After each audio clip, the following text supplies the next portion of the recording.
orang. Belum ngomong udah bilang kayak begini. Halimah, yang kamu minta tuh, mintanya kapan loh? Baru di hati loh ini. Baru di hati, belum ngomong. Beliau lihat saya, terus beliau bilang, yang kamu minta tuh Halimah, Allah bisa kasih dengan syarat kamu begini. Ya Allah, ya Allah. Dan itu yang beliau sampaikan begini. Itu persis banget yang selama ini saya jatuh bangun dalam hal tersebut. Kayak ngelihat hati, kayak ngelihat WhatsApp. Kayak kita ngebaca WhatsApp tuh, ngeliatin hati kita. Ya Allah, maka udah serem setengah mati dah kalau ketemu mereka itu. Teman-teman saya tuh gak bilang, ya Allah, nih mau ketemu nih sama Ubaba Umairah, wudu dulu ah. Saya bilang enggak, saya malah nggak mau wudu dulu. Biar sekalian aja Ubabah lihat jelek-jeleknya, biar bisa dibenerin. Kan begitu, teman-teman saya sekalian. Bukan hanya laki-laki loh, perempuan-perempuan, para wali-walinya Allah SWT. Ubaba Umairah itu teman-teman saya sekalian, Al-Haddar beliau dari kota Tarim, udah wafat ya. Beliau ini teman-teman saya sekalian sampai pernah dapat tasbih dari dalam makomnya Sayyidina Syekh Bakar bin Salim. Jadi beliau diminta sama Syekh Bakar bin Salim buat pergi ke makomnya. Dia bilang, saya kasih kamu tasbih. Gak tahu tuh dari mana tasbihnya. Dia datang ke makomnya Sayyidina Syekh Bakar bin Salim, ngambil tasbih itu. Tasbih dari Sayyidina Syekh Bakar bin Salim. Masya Allah. Padahal Sayyidina Syekh Bakar bin Salim udah wafat berapa tahun yang lalu, dan itu kakek beliau. Kakek beliau gitu, keberapa tahu. Perempuan, teman-teman saya sekalian saya muliakan, tapi tajamnya ngelihat, Masya Allah. Jadi gimana kita nggak mau percaya sama Imamul Haddad dalam hal mengobati penyakit-penyakit hati? Jika bahkan yang hidup di zaman sekarang gitu ya, maksudnya sekarang beliau sudah wafat ya, tapi maksudnya saya di zaman sekarang gitu, yang mata saya masih ketemu, telinga saya masih dengar gitu kan, orang-orang yang sebegitu masya Allahnya. Saya pernah bawa rombongan berapa belas orang perempuan ketemu sama beliau, masing-masing dinasehati itu persis banget sama apa yang paling dia perlukan. Udah kayak profesor dokter profesor spesialis gitu ya, yang memang ngelihat badan kamu nih, udah tahu nih gitu, udah tahu nih penyakitnya apa, yang diperlukan apa, obatnya apa. Nah itu Ubaba Umairah. Sampai dengan tahun saya terakhir ke kota Hadramaut itu masih jumpa sama beliau 2013. Oh enggak, dia udah wafat. Beliau wafat itu di tahun-tahun mungkin 2010 2009 gitu. Kali terakhir ke sana udah nggak ada, beliau udah wafat. Tahun-tahun sebelumnya tuh teman-teman saya sekalian, tiap datang saya bawa tuh, sengajain, pokoknya ada satu sesi di mana semuanya perlu untuk diobati sama Ubaba Umairah. Beliau tuh akan lihat gitu kan, kemudian nasihatin, dan sekaligus dikasih bacaan sama beliau. Kamu baca ini, kamu begini, hati-hati, yang hormat sama suami. Waduh, tak ada lagi datang. Sama orang tua tuh nggak boleh gitu. Ya Allah.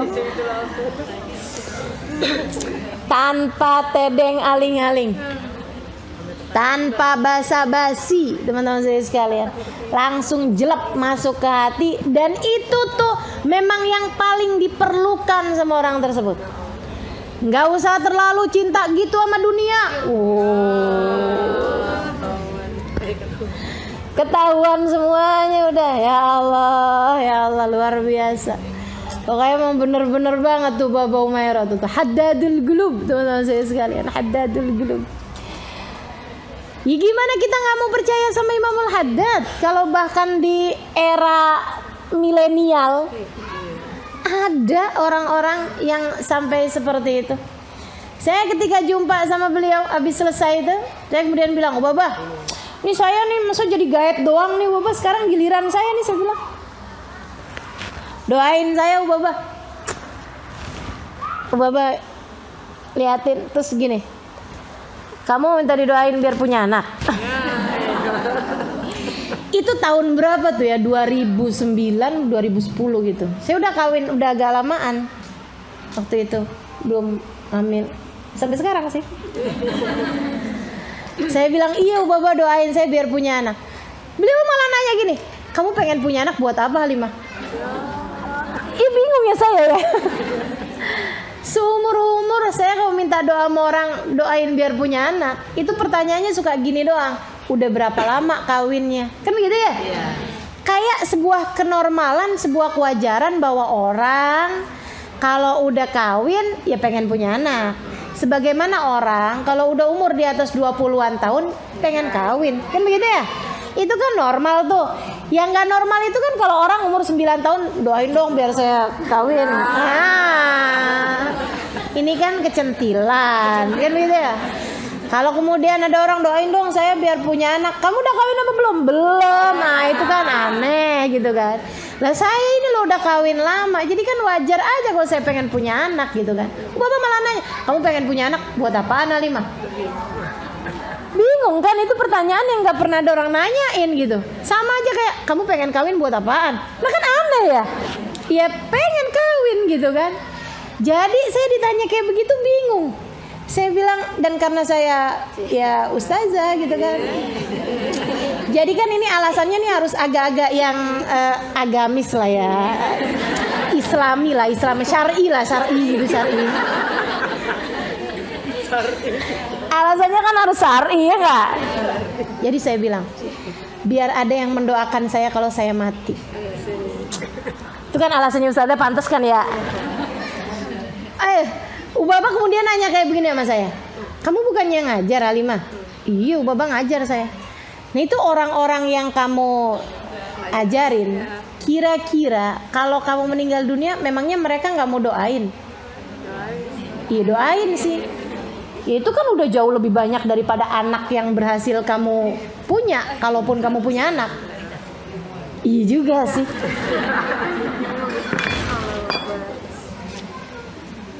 Jadi buat apa Halimah? Saya bilang biar ada yang nerusin. Masih agama nih, masih syar'i nih. Biar ada yang nerusin kalau saya meninggal dunia nanti. Maksudnya nih ilmunya gitu ya. Nah, saya punya sedikit ilmu, ada yang saya turunin nih gitu. Biar dia nanti kalau saya meninggal dunia, biar dia bisa lanjutin gitu. Beliau bilang, memangnya orang-orang yang kamu ajarin selama ini gak bisa nerusin gitu? Lagian kan kamu bisa nulis buku. Nah itu kan juga jadi penerus. Kalau kamu meninggal kan jadi baqiyatus shalihat. Al-baqiyatus shalihat, yang kata Allah khairun inda rabbika thawaban wa khairun amala. Wal baqiyatus shalihatu, dan peninggalan-peninggalan yang bagus. Tuh mesti kita pikirin nih, apa nih baqiyatus shalihat kita nih? Peninggalan-peninggalan yang baki. Nah, peninggalan itu yang kekal. Kita kan bakalan mati nih. Nah, kita kalau mati nih kan ninggalin sesuatu nih. Iya enggak? Apa nih yang kita tinggalin? Harus as-shalihat.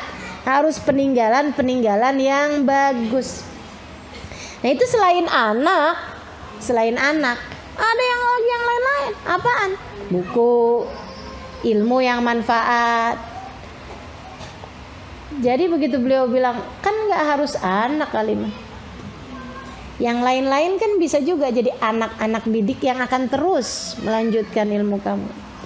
Saya pikir-pikir ya juga ya, kitab, buku yang saya tulis bisa jadi peninggalan. Apalagi zaman sekarang nih kan, ada media sosial, ada suara-suara saya di YouTube, ada apa yang saya tinggalin buat orang masih bisa terus didengerin sampai kapan-kapan waktu. Jadi nggak bisa juga tuh alasan penerus tadi nih. Mesti nyari lagi nih alasan. Dan saya nggak ketemu alasan syar'i lain nih. Jadi akhirnya saya pun kembali kepada diri saya sendiri. Apa sebenarnya yang saya inginkan dengan adanya anak? Kemudian saya pun menjadi sangat-sangat manusiawi dan sangat perempuani. Saya bilang, ya Baba, doain biar punya anak, biar suami cinta sama saya. Dan itu beliau malah ketawain saya. Disitulah saya merasa sedih, merasa kok saya ini ternyata belajar segini lama nggak kemana-mana ya ini ya. Beliau bilang kayak gini nih, kamu tuh Halimah lupa apa? Siapa yang menjadi pengendali hati? Pengen apa kamu nak? Pengen dicinta sama suami kamu. Bahkan dia gak bisa ngatur hatinya sendiri. Gimana mau ngatur rasa hatinya buat kamu? Dan kamu pikir anak bisa jadi pengatur hati suami? Hati suamimu? Beliau ketawain gitu, maksudnya ini alasan kamu nih gak banget. Kayak kamu dipengaruhi sama siapa selama ini? Dipengaruhi sama sinetron, dipengaruhi sama film, dipengaruhi sama apa nih? Apa yang kamu baca selama ini sampai lupa bahwa pengendali hati cuma satu, namanya? Saya jadi semakin menunduk dalam. Ya Allah, ya Allah. Saya bilang bener juga ya. Kayak saya nggak pernah ketemu aja orang yang anaknya banyak tapi suaminya nggak cinta sama dia. Betul apa nggak? Betul apa nggak? Teman-teman saya sekalian, banyak banget anaknya banyak tapi hati suaminya nggak kepada dirinya. Dan itu kan tambah semakin sakit hati. Saya yang udah mengandung anak-anakmu.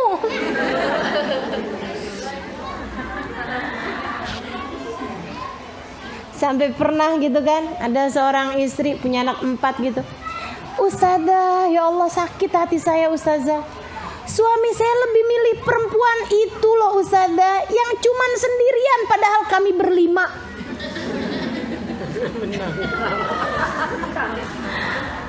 Kami berlima Ustazah. Saya sama anak-anak saya berlima nih Ustazah. Dan bisa-bisanya suami lebih memilih dia Ustazah yang sendirian. Ya Allah, ya Allah. Lah kamu sih suruh milih. Ngapain ya enggak? Teman-teman saya sekalian, di situ saya ngerasa bener banget ya. Ya Allah, saya ngaji mondok berapa lama nih? Ternyata masih belum paham juga urusan muqallibal qulub. Hanya Allah Subhanahu wa taala satu. Doanya Nabi Muhammad, ya muqallibal qulub, sabit qalbi ala dinik. Nih hati kita sendiri kita nggak bisa kontrol, apalagi hatinya orang. Ya Allah, ya Allah. Ngapain saya fokus sama agar suami mencintai saya? Kenapa saya nggak fokus agar saya tidak mencintai yang tidak halal? Kan begitu? Agar saya bisa mempersembahkan cinta saya kepada yang memang seharusnya hati saya mempersembahkan cinta kepadanya. Allah, Rasulnya, keluarga, orang-orang yang kita cintai. Kenapa malah mikirin rasa hatinya orang? Kenapa nggak mikirin rasa hati kita sendiri? Karena bahkan terhadap rasa hati kita sendiri kita nggak punya kontrol. Makanya mesti minta sama Allah Subhanahu Wa Taala. Dan itu nggak ada kaitan sama urusan anak sih sebenarnya. Jadi tambah nggak punya alasan saya. Jadi waktu ditanyain gitu, dia kemudian nanya balik ke saya, jadi gimana Halimah? Masih pengen punya anak? Masih. Walaupun gak punya alasan waktu itu gitu ya, tetap aja doain. Beliau kemudian bilang, nak, katanya nih, ini teman-teman saya sekalian, ucapan sederhana tapi keluar dari hati yang bersambung kepada Tuhannya. Karenanya kesederhanaan ucapan tidak membuat kata-kata tersebut turun derajatnya. ia tetaplah kata-kata tinggi yang seharusnya hati kita memahaminya. Bukan ucapan dengan bahasa intelektual, akan tetapi kosong makna. Bukan dengan bahasa tinggi-tinggi, pembahasan apa gitu. Nggak ada. Kalimat-kalimat sederhana keluarnya dari hati yang kenal sama Allah Subhanahu wa taala. Karenanya jadi kalimat-kalimat tinggi luar biasa. Beliau bilang, Halimah, kamu harus tahu nak, hidup ini sudah terlalu sibuk dari hal-hal yang membuat kita lalai dari Allah. Terlalu banyak hal di dunia ini melenakan kita dari Allah Subhanahu wa taala, bikin kita lupa sama Allah. Padahal kita hidup buat Allah. Kamu mau ditambahin lagi dengan urusan anak. Kesibukan yang kita punya dari dunia sudah banyak banget bikin kita tersibukkan dari Allah Subhanahu wa taala. Kamu mau ditambahin lagi dengan urusan-urusan yang lain? Beliau kemudian bilang, saya Halimah dari muda, dari belia, saya lihat teman-teman saya pada kawin, saya angkat tangan minta sama Allah, ya Allah, saya tidak mau terlalaikan darimu, saya tidak mau tersibukkan darimu. Saya tidak ingin kesibukan saya di atas muka bumi ini bukan untukmu. Maka ya Allah, kalau kiranya saya menikah membuat saya lalai darimu, menyibukkanku darimu, sibuk saya ngurusin suami sampai saya sibuk tidak kepadamu, kesibukan saya ini kepada suami sampai saya tidak sibuk kepadamu, ya Allah jangan kawinkan saya. Saya ketika dengar itu sambilan mikir terhenyak jelek banget. Ya ampun, Hubabah Umairah sudah makrifat bahkan dari sebelum baligh. Hubabah Umairah sudah faham makna inna salati wa nusuki wa mahyaya wa mamati lillahi rabbil alamin la syarikalah wa bidzalika umirtu wa ana minal muslimin. Sudah bahkan dari sebelum beliau baligh, teman-teman sekalian. Ya Allah, aku tidak ingin tersibukkan dengan selainmu. Maka kalau kesibukanku dengan suamiku membuat aku lalai darimu, jangan kawinkan aku ya Allah. Kuat banget hatinya mau doa kayak begitu. Luar biasa banget teman-teman sekalian.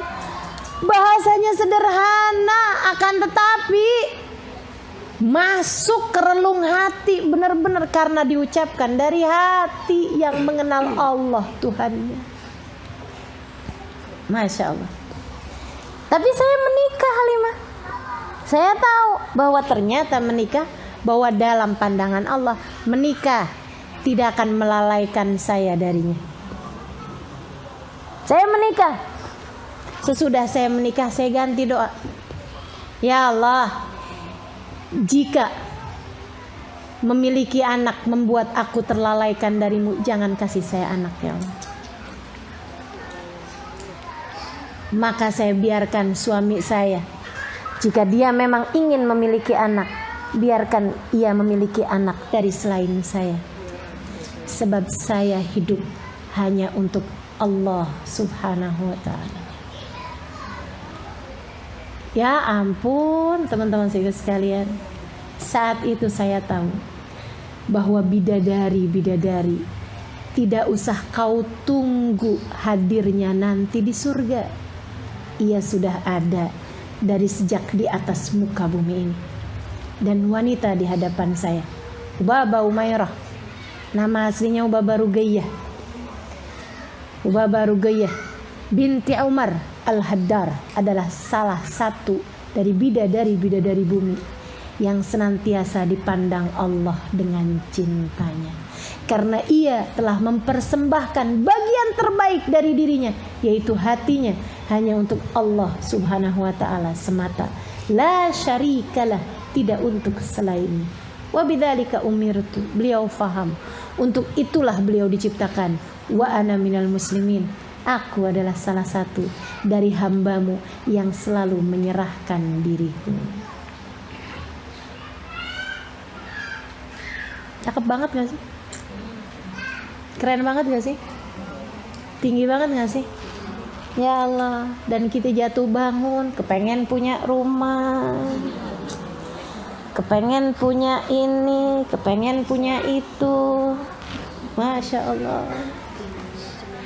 Dan kita rebutan, dan kita sampai berantem rebutan warisan, dan kita sampai kesel gak bisa maafin ketika ada orang yang merebut rizki yang menurutmu seharusnya menjadi milikmu. Sedih benar. Betapa sangat bedanya hati kita dari hati mereka, teman-teman. Betapa jauhnya. Makanya mereka tahu apa yang Allah mau, dan mereka menjadi hamba-hamba Allah. Kita yang kita tahu apa yang kita mau, makanya kita jadi hamba-hambanya nafsu. Iya apa ya? Dan dengan bangganya kita bilang, iyyaka na'budu wa iyyaka nasta'in. Hanya kepadamu aku beribadah ya Allah, hanya kepadamu aku menjadi hambamu, hanya kepadamu aku menghamba. Wa iyyaka nasta'in, hanya kepadamu aku mohon pertolongan. Kata Allah, emang iya? Hanya kepadaku kamu mengabdi, emang iya? Enggak tuh, kamu mengabdi kepada keinginan hawa nafsumu sendiri. Hatimu kamu persembahkan untuk hawa nafsumu sendiri. Hatimu kamu persembahkan untuk keinginanmu sendiri. Dan kamu merasa seperti sudah mengabdi kepadaku. Belum. Makanya katanya Sayyidina Ibrahim bin Adham, lau ma wajibtu an agraha fil Quran fis salam ma garatu. Sungguh andai tidak wajib bagi saya untuk membacanya di dalam Fatihah dalam salat, saya tidak akan pernah berani membacanya. Tiap kali saya membacanya, hati saya bilang belum. Tiap kali saya bilang iyyaka na'budu, kata hatinya belum. Iyyaka nasta'in, kata hatinya bohong. Kamu masih minta tolong sama suamimu, kamu masih berharap dari si fulan, kamu masih berharap dari harta, kamu masih berharap dari sini, kamu masih berharap dari pekerjaan, kamu masih berharap dari pemberian. Dan kamu mengaku bahwa iyyaka nasta'in, aku tidak berharap kecuali darimu ya Allah. Bohong, kata hatinya. Ya Allah, ya Allah. Betapa sangat jauhnya kita dari kemurnian hati yang untuk Allah Subhanahu wa taala. Nih para wali-walinya Allah Subhanahu wa taala, teman-teman saya sekalian. Fokus mereka kepada urusan hati. Itu 4 tadi itu fokus mereka tuh. Fokus mereka. Mudah-mudahan kita juga bisa sama Allah Subhanahu wa taala belajar pelan-pelan, enggak apa-apa. Jatuh bangun enggak apa-apa, balik lagi. Jatuh bangun enggak apa-apa, balik lagi. Makanya ngaji terus. Kalau ditanyain orang, kamu kok ngaji terus? Memang enggak benar-benar. Teman-teman saya sekalian, ini masa ngaji gitu nih, tiap hari kita ngaji nih dalam rangka ihdinas siratal mustaqim. Karena kita belum juga menempuh siratal mustaqim, masih harus terus diajarin biar bisa nempuh kan gitu ya. Jatuh lagi, melintir lagi ke sono, melenceng lagi ke sono, ngomongin orang lagi, ngatain orang lagi, merasa diri lebih baik lagi, ujub lagi, ini lagi, rebutan lagi. Aduh ya Allah, balik lagi. Nggak apa-apa, jatuh bangun nggak apa-apa. Yang penting kan terus balik. Ini deh, terus jalan. Nah itu yang kita perlukan teman-teman sekalian. Jalan pelan-pelan gak apa-apa. Jatuh bangun gak apa-apa, sambil minta tolong. Sama siapa minta tolongnya? Sama Allah yang pasti. Tapi buat minta tolong sama Allah juga kadang kita perlu tangan-tangan nih buat nyelamatin kita nih sekalian. Siapa tuh? Nabi Muhammad alaihissalam. Makanya sholawatan. Makanya sebelum ngaji baca sholawat. Ngapain tuh? Itu dia mau nyambungin. Selain Nabi Muhammad siapa? Wali-wali ini di atas kita ini. Orang-orang di atas kita nih. Iya enggak? Para wali-walinya Allah Subhanahu wa taala. Makanya kita perlu ziarah, makanya kita perlu hadir haul, makanya kita perlu baca dikiran. Bukan asal dikiran kamu buka dari kitab gitu, enggak. Dikiran yang dibaca, dikirannya Imamul Haddad. Dikiran yang dibaca, dikirannya Syekh Bakar bin Salim. Makanya kalau nyari dikiran, bukan cuma asal baca artinya, bagus nih, enggak gitu. Punya siapa? Punya siapa? Dikiran itu. Punya siapa? Baca maulid, tunggu dulu, punya siapa maulid nih? Punyanya Habib Umar bin Hafid. Iya, baca. Kita kenal Habib Umar, kan gitu ya? Maulidnya siapa nih? Maulidnya Habib Ali Hamsyi Simtutur. Baca. Maulidnya siapa nih? Maulidnya Imam Ad-Dibai. Baca. Maulidnya siapa nih? Bagus nih karangannya siapa? Karangannya Ustaz Ali, enggak usah dibaca. Nggak usah, makanya saya nggak berani ngarang maulid.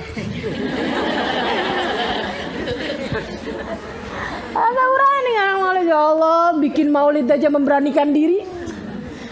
Bikin maulid aja memberanikan diri, teman-teman saya sekalian. Ya ampun, siapa kita? Bikin maulid, ngumpulin orang. Yuk rayain Nabi Muhammad. Ya Allah, siapa kita? Yang pantas bikin maulid tuh Habib Umar bin Hafid tuh pantas ya nggak? Yang pantas bikin maulid Habib Zain bin Smith pantas bikin maulid. Halimah terus bikin maulid. Ya udah deh gitu. Tak ada rotan akar pun jadi ngeberaniin diri. Ini ngajar kayak begini nih ngeberaniin diri. Ya Allah teman-teman saya sekalian, belum pantasnya tapi ya udahlah. Tak ada rotan akar pun jadi. Ya Allah. Nah dia nih perlu uluran tangan. Makanya ngajarnya diawali dengan sholawat biar ada tangan Nabi Muhammad.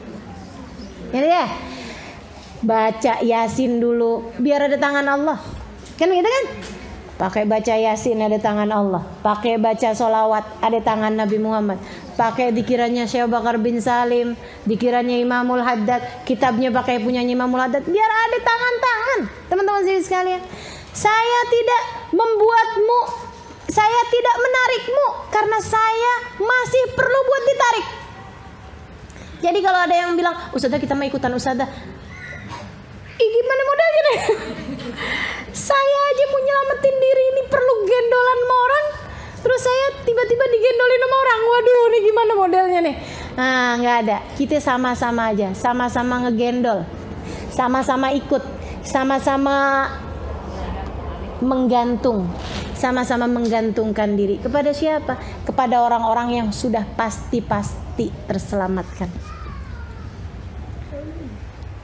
Rabbi fanfa'na bibarakatihim wahdinal husna bihurmati wa amitna fi tariqatihim wa mu'afatin. Rabbi fanfa'na bibarakatihim. Ya Allah, kasih kemanfaatan kepada kami berupa berkah-berkahnya mereka. Bikin kami mendapatkan manfaat dari keberkahannya mereka. Tuh. Keberkahan mereka dalam apa? Dalam ilmu, dalam ibadah, dalam akhlak, dalam tata cara hidup. Ini biar berkahnya turun dari mereka-mereka itu untuk kita bisa ngambil manfaat dari keberkahan tersebut. Gitu. Sumbang ya Allah, sumbang kami. Ibarat mereka orang kaya nih, kita orang fakir-fakir nih, kita minta sumbangan. Ya Allah, kasihin sumbangan mereka itu yang lebih-lebih tuh. Yang lebih-lebih kasihin sama kami. Rabbi fanfa'na bibarakatihim wahdinal husna bihurmatihim. Ya Allah, kasih kami bisa nempuh jalannya mereka dengan kemuliaan mereka itu ya Allah. Mereka kan mulia nih. Rombongannya itu kan bisa banyak yang belum penuh rombongannya, kuotanya masih pada banyak. Kuotanya Imamul Haddad masih banyak nih. Masih kosong. Maksudnya itu dibandingin dengan yang Allah kasih. Misalnya Imamul Haddad, kuota kamu 1 juta. Ini belum 1 juta nih. Masih baru ratusan ribu. Jadi kan kita muat semuanya tuh di kuotanya Imamul Haddad. Kuotanya Habib Ali Habsyi misalnya 1 juta. Yang ada nih masih baru berapa nih? Jadi kita muat semuanya tuh. Nah kita minta sama Allah SWT, Allah. Ya Allah, masukin kita ke rombongan mereka ya Allah. Masukin kami ke rombongan mereka. Wa amitna fi tariqatihim. Ya Allah, matikan kami dalam jalan mereka. Kami nggak usah dibawa ke jalan yang lain-lain ya Allah. Udah deh, jalannya para wali-wali kami, jalannya para ulama-ulama kami, jalannya orang-orang yang udah pasti, solehahnya udah pasti, solehnya udah pasti. Kita minta nih, jalannya Hubabah Umairah, jalannya Hubabah Maryam, jalannya Hubabah Bahiyah, jalannya para Hubabah, orang-orang soleh yang mata saya masih diizinkan buat ketemu sama mereka. Kuota mereka masih banyak kosong. Teman-teman saya sekali, kuota mereka masih banyak kosong. Kita minta jalannya mereka. Wa amitna fi tariqatihim. Minta ya Allah, hidup kayak jalannya mereka, mati di belakang mereka. Mati di jalannya mereka. Wa mu'afatin minal fitan. Selamatkan kami dari segala fitnahnya zaman. Kalau dulu tuh yang bawa fitnah itu orang-orang yang gak ngerti agama. Sekarang yang ngerti agama pun bisa bawa fitnah. Betul apa enggak? Teman-teman sekalian, yang berani ngomong sesuatu tentang Nabi Muhammad yang gak baik, orang berilmu apa orang gak berilmu? Orang berilmu. Yang berani ngomong Nabi Muhammad gak punya jaminan, orang berilmu apa orang gak berilmu? Orang berilmu. Kalau orang gak berilmu, omongannya gak akan didengar orang. Yang berani-berani ngomongin yang gak baik, yang katanya Nabi Muhammad gak keurus. Ya Allah, teman-teman, yang ngebandingin Nabi sama, kalau itu orang nggak berilmu ya. Tapi ini kan yang berani ngomong macem-macem ini teman-teman sekalian, orang-orang yang berilmu. Makanya kita ngeri banget. Makanya minta sama Allah, wa mu'afatin. Selamatkan kami dari segala fitnah ya Allah. Selamatkan kami dari segala fitnah ya Allah. Kita minta sama Allah Subhanahu wa taala hal-hal yang seperti itu.